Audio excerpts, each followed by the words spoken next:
Sorry about that. Something occurred and it cut me off there. What I was trying to do was on page 81, review the key terms for you.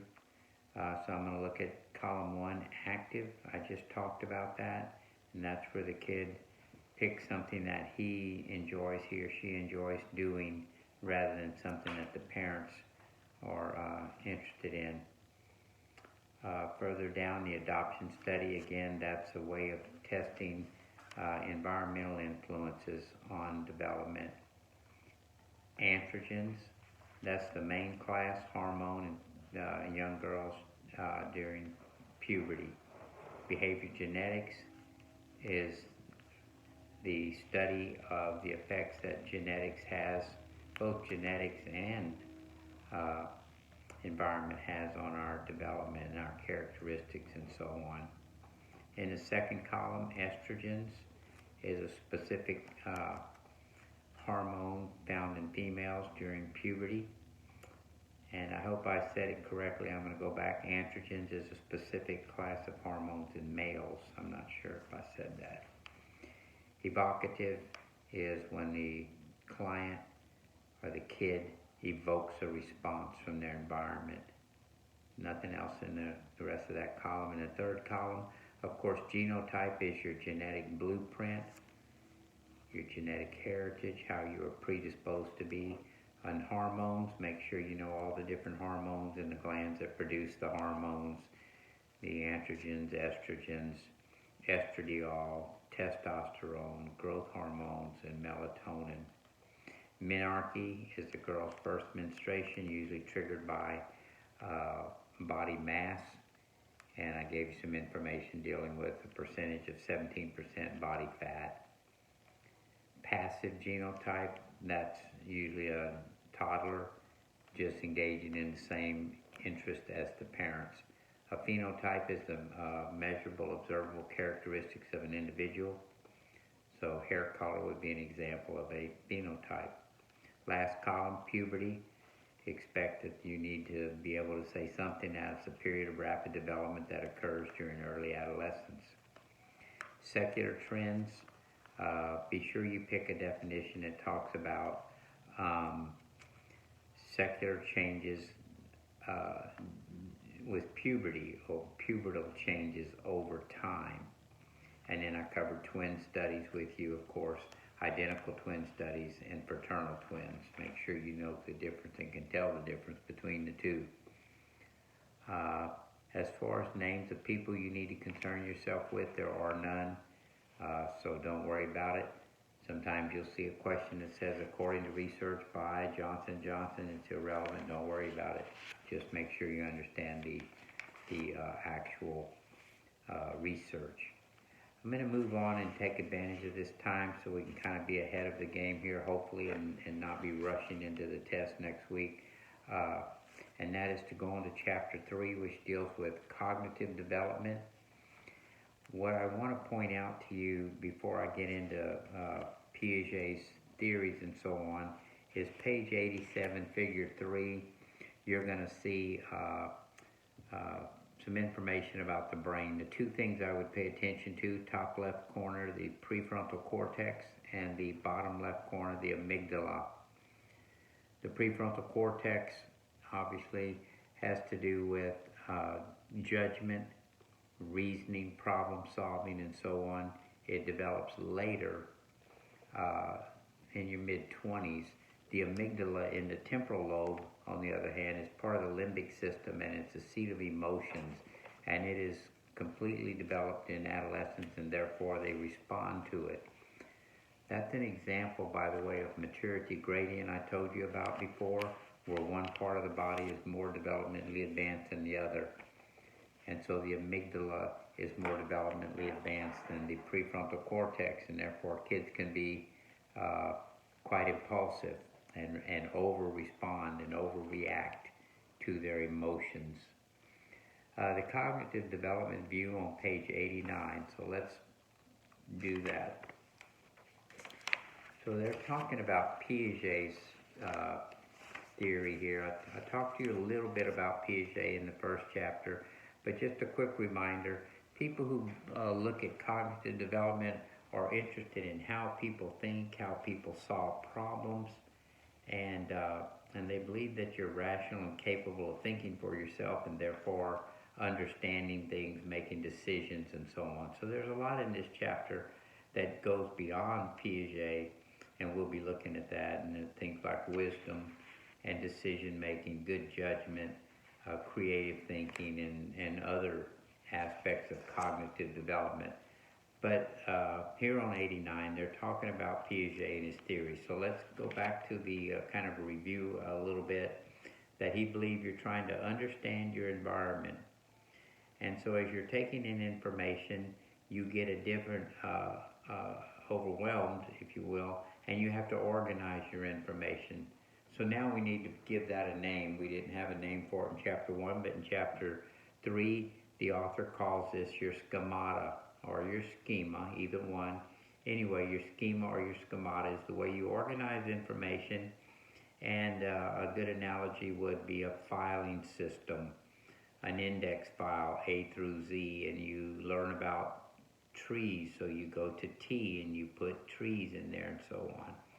Well, we really want to organize things, and then we want to leave them alone. We don't want to have to reorganize, but unfortunately Piaget says as we get additional information, sometimes it forces us to change how we think, and they call that adaptation. And so now we're talking about understanding it, organizing it, and possibly having to adapt or change. On page 90, there's 2 types of adapting our schemas. You will need to know this for the test, and so hopefully you're making notes of this, because I've already told you you should know the amygdala, I told you you should know the prefrontal, you should know maturity gradient, and now you should know assimilation and accommodation.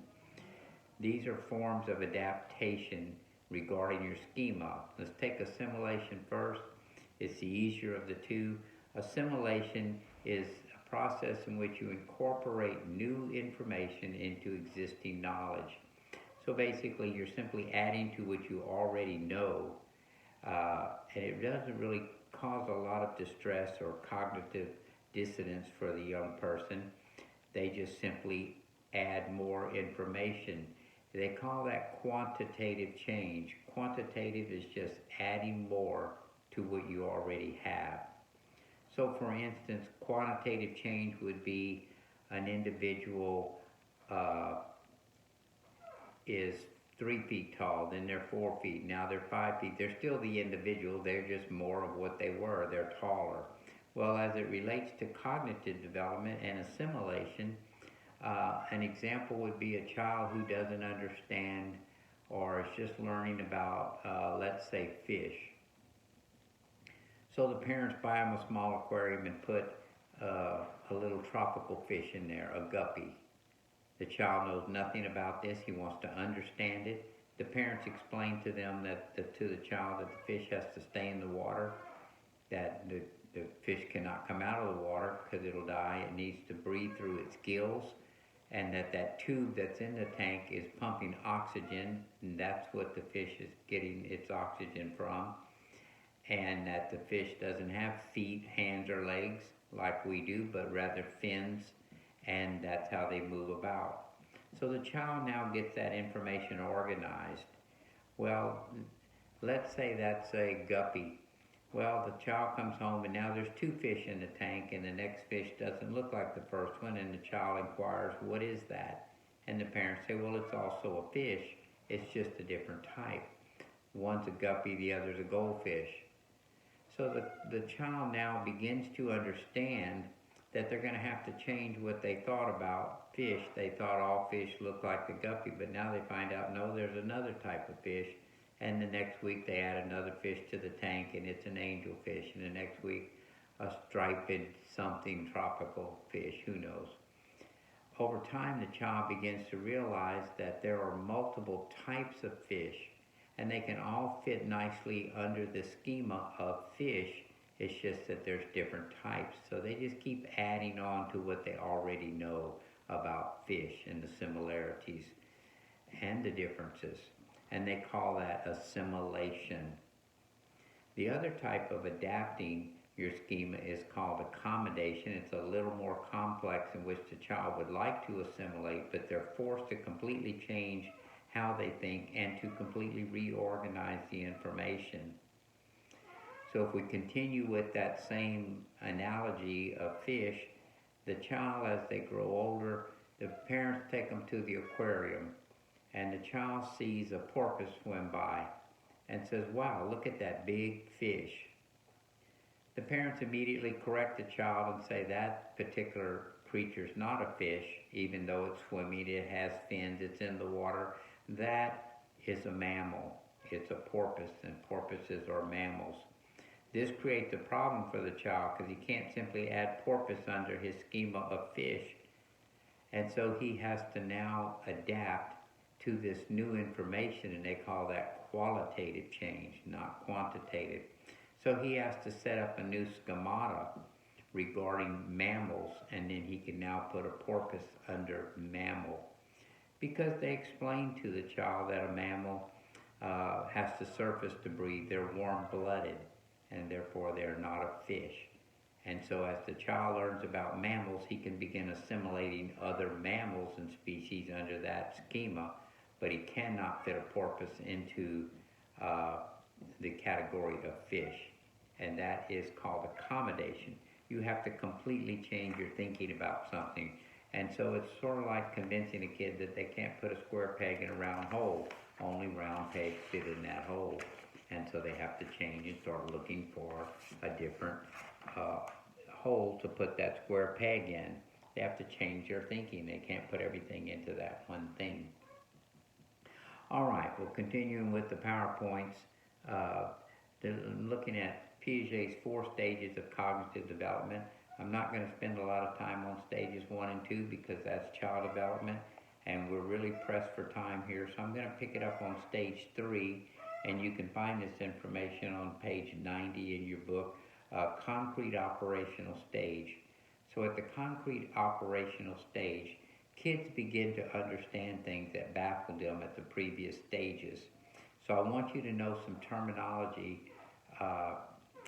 and especially maybe spend even more time preparing for this exam, learning the terminology of Piaget, like accommodation and assimilation, rather than just the stages themselves. So for instance, at this stage, these kids, according to Piaget, are going to come to understand a concept called conservation. Conservation is when you alter the appearance of something, but the value stays the same. Younger children don't understand this concept, so you can trick them. If you showed them in one hand a quarter, in the other hand 25 pennies, kids in the earlier stages, pre-operational, will believe that the 25 pennies is worth more, even though you tell them the value is the same, and it makes no difference. They'll still grab the 25 pennies. A concrete operational kid, on the other hand, once he understands a quarter and 25 pennies are equal in value, even though you've changed the appearance, will take the quarter because it's more convenient. Same thing if you had liquid. If you took 2 12-ounce cans of soda, poured them into 2 containers that are exactly the same in appearance, there's no doubt that they're equal. But if you took then one and poured it into a tall, slender container that's a different size and it looks like more, you can't trick a concrete operational kid. He'll just say you simply change the appearance. It's still 12 ounces of soda. Classification would be another concept that Piaget proposed that concrete operational thinkers understand, pre-operational do not. By the way, an operation is simply a mental action, the ability to solve a problem. And so classification, for instance, would be one of those operations. So when they call it concrete operational, what they mean is the child can now solve the problem, but it has to be in the hands-on. You can't just talk to them hypothetically. So if you asked them or handed them a box of toys and told them to classify the toys, these kids would be able to dump the toys out and make some sense or organization of it. So they might put all the stuffed animals in one pile, the sports toys in another, toys that they consider gender related, dolls for girls and trucks for boys or something. They would have some rhyme or reason that makes sense, and you would understand how they're thinking as they come about organizing those items. And that's called classification. Again, concrete operational kids would be very aware and familiar with how to do that. Earlier stage kids would not. But the problem with the concrete operational kids, they just don't understand hypothetical. And so a hypothetical problem would be over their head. You can't simply say to a concrete operational kid that, for instance, one person is taller than the other and this person's shorter than the first person, therefore who's the tallest of the three? They don't know who you're talking about. They would tell you that they need to see these people and then they can answer your question. The fourth stage, according to Piaget, is formal operational, and these kids, according to Piaget, have reached the highest level of thinking of the four stages. In other words, there's nothing beyond formal operational level. When you reach this stage, you're going to pretty much be capable of solving problems the same as anybody. A 15-year-old would be capable, have the same problem-solving skills as a 50-year-old, because there's nothing beyond formal operational. Unfortunately for Piaget and his theory, the problem is that they proved that a lot of young people, he thought the stage went from 11 years of age to 15, but they found that quite a few people in this age bracket did not reach this level. He later expanded it to 20 years of age, and they found that still some people, even at 20, didn't function at this level. And so this did create a problem for him and his theory.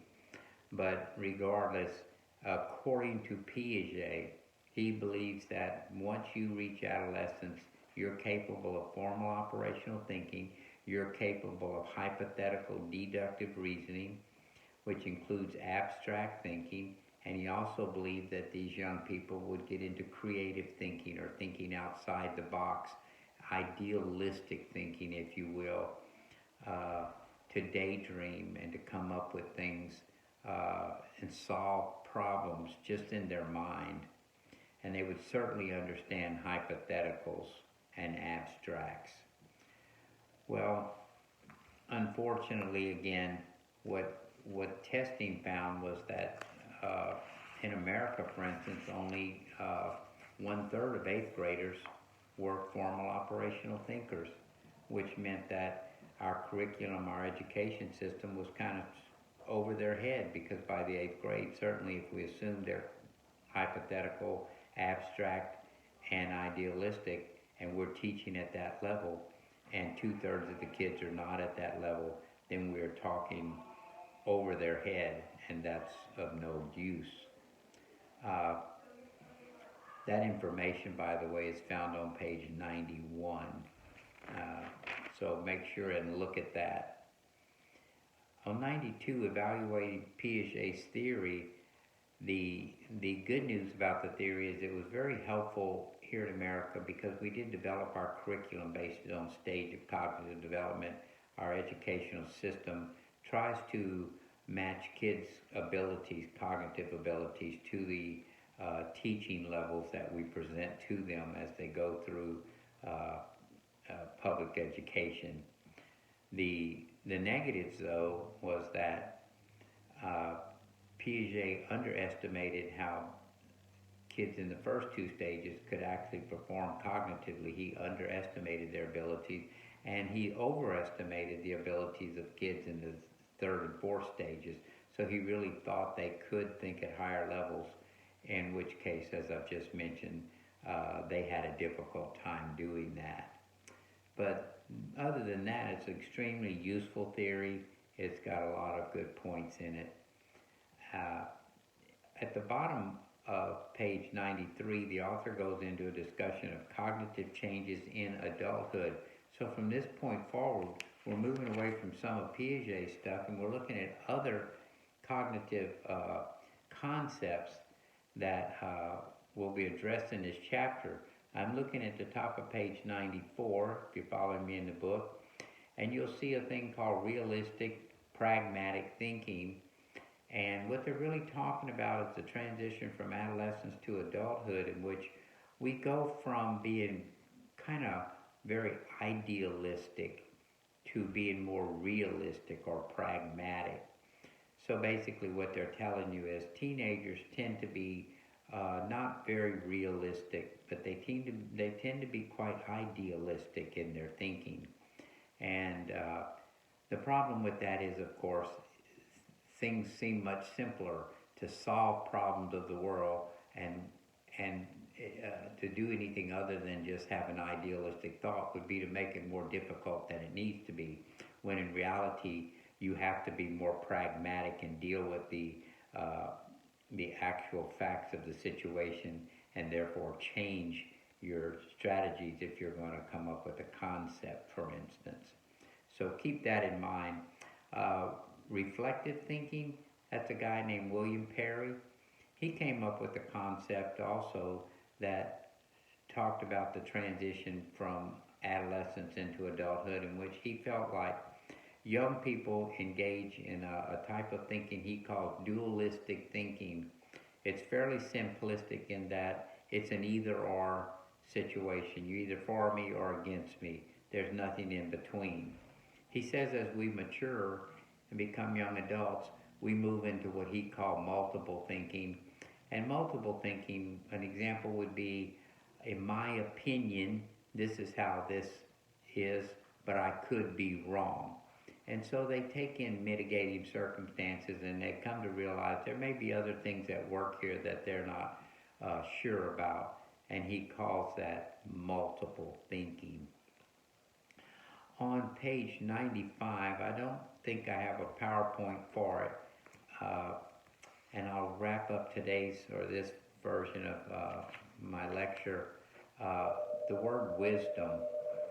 Wisdom is expert knowledge about the practical aspects of life. And so if you're showing wisdom, you're showing good judgment. It's not measuring intellectual quotient, for instance. It's not your IQ. Wisdom is just, in another way, good common sense.